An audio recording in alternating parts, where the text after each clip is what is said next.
خیرمنی سیاست پادکستی رادیوی آزادی. намоиш аст на ислоҳот. ҳадафи ҷойвазкунии кадрҳо дар Тоҷикистон чист? Подкасти радиои Озодиро мешунавед ва ман Хурсанд Хуррамов ҳастам.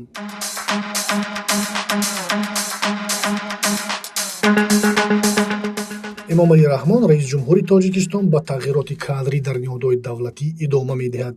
То кунун раисони чанд шаҳру ноҳия иваз шуда, дар ҳукумати марказӣ низ баъзе дигаргунӣ сурат гирифт. Барои намуна, Дилрабо Мансурӣ, муовини раиси парлумон, ба мақомоти иҷроия ба мансаби муовини сарвазир таъин шуд. Суҳайли Қурбонзодаро, ки раиси бахши зерсохтии дастгоҳи иҷроияи президент буд, муовини раиси вилояти Суғд таъин карданд. Сиҷовуддин Саломзода аз муовинати шаҳрдории Душанбе ба курсии раиси ноҳияи Данғара интиқол ёфт. Кормандони ниҳодҳои қудратӣ, истихборотӣ, додгоҳу додрасон низ дар канор намонданд. Барканориҳо дастаҷамона аз вилояти Хатлон ва баъди он сар шуд, ки 28 январ Эмомалӣ Раҳмон дар ҷаласаи шӯрои амният бо интиқод аз бахши амният дар ин минтақа дастури барканории сардорони ҳамаи ниҳодҳои низомӣ ва муовинони онҳоро содир кард. Дафтари матбуоти раиси ҷумҳур далели мушаххаси барканории дастаҷамъиро зикр накард, аммо ишора кард, ки ин тасмим ба далели сатҳи поини ирфаӣ, бекифоятӣ дар анҷоми вазифаҳои расмӣ, афзоиши ҷиноят ва гайра гирифта шуд. баъзе аз ин далелҳо дар гузоришҳои солонаи созмонҳои байнулмилалӣ низ гуфта мешаванд. Ин поксозии кадрӣ боис ба бигӯмагӯҳои доираҳои коршиносӣ шуд. Он ба чӣ чизе рабт дорад ва ҳадафи ниҳоии он чӣ буда метавонад? омодагӣ ба интиқоли қудрат, ки чанд сол боз давом дорад, мубориза бо фасод ва ё бо гуфтаи мунтақидони ҳукумат фурӯши навбатии мансабҳо. Саид Ҷаъфар Усмонзода, раиси ҳизби Демократи Тоҷикистон ва намояндаи парлумон, таъиноти нави кадриро ба талоши ҳукумат барои амалӣ кардани барномаҳои худ пайванд дод. ҳизбе ки ба сари қудрат медиҳад, мутобиқи ҳамон барнома оиномаи худаш давлатдорро ба роҳ меовард. این متخصصانی که امروز مثلا در سر قدرت هستند، البته همه از جزئی به خاطر دموکراسی هستند، حکومت اکثریتش از جزئی به خاطر دموکراسی است. این برنامه عملی میکنند. برنامه عملی کردن برنامه راههای گوناگون دارد. وقتی که در یک راه یک هدف توجیه مثلا نه در اون سطحی که این چیزها هست میشوند، میتونن فشنگ‌ها را یعنی که کدها را عوض کنند. میتونه برنامه‌ها یا فشنگ‌ها و مکانیزم‌های نو ایجاد کنند در حکومت.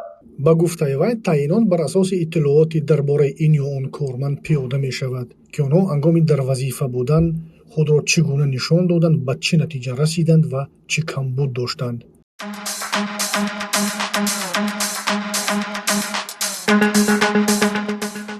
бахтиёр Сафаров, сардори ширкати Central Asia Consulting дар Вашингтон, ба чунин баҳогузорӣ дар мавриди таъиноти кадрии ҳукумати Тоҷикистон розӣ нест.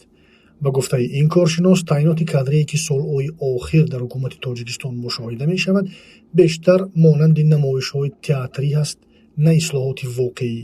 ӯ мегӯяд, ки равандҳои сиёсии солҳои ахир дар ҷумҳурӣ ба талоши қабза кардани қудрат дар як даст монанд аст. далели барканории бештари мансабдорон бо сабаби ба кори дигар гузаштан гуфта шуд. хеле аз онҳо то ҳанӯз вазифаи нав нагирифтаанд. ҳайати ҳукумати ҳозира соли 2020 шакл гирифт. Он замон мисли имрӯз сиёсати кадрии кишвар ба далели таъини хешовандон ва ҳаммаҳалҳо дар мансабҳо ва беҳтар донистани садоқат бар зарфият ҳангоми интихоби кадрҳо мавриди танқид қарор гирифт. дар натиҷа ҳамон кадрҳои кӯҳна дар дохили низом монданд, ки бо вуҷуди хатоҳо ва танқидҳои роҳбарият дар симатҳои мушобиҳи роҳбарӣ мансуб шуданд.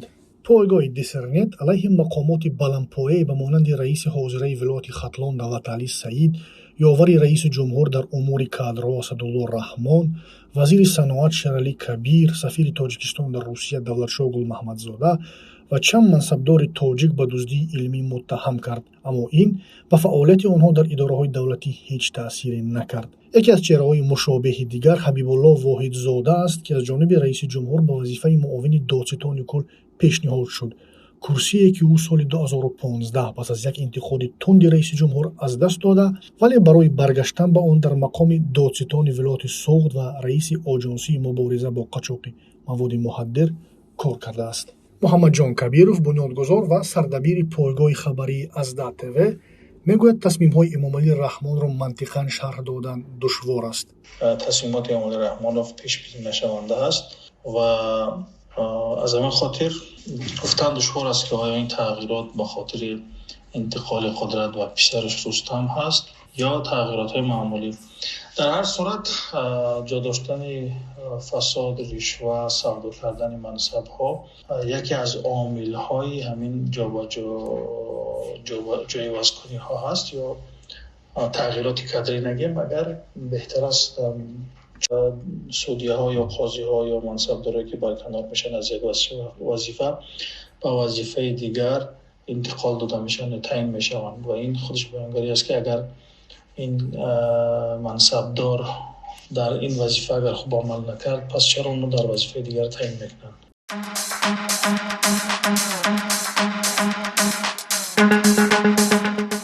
سیاست کادری حکومت تاجیکستان اکثراً به این دلیل مورد انتقاد قرار میگیرد که اکثریت کادرهای راهبری از ناحیه دنغره زادگاه امامعلی رحمان میباشند. رئیس آژانس خدمت دولتی تاجیکستان سال 2018 گفته بود که 38.7% از خدمتچیان دولتی از ولایت ختلانند، 24.1% از سوخت، 17.3% از ناحیه‌های تابع مرکز، 10.5% از دوشنبه و 8.9% از ولایت مختار کوهستانی بدخشان میباشند.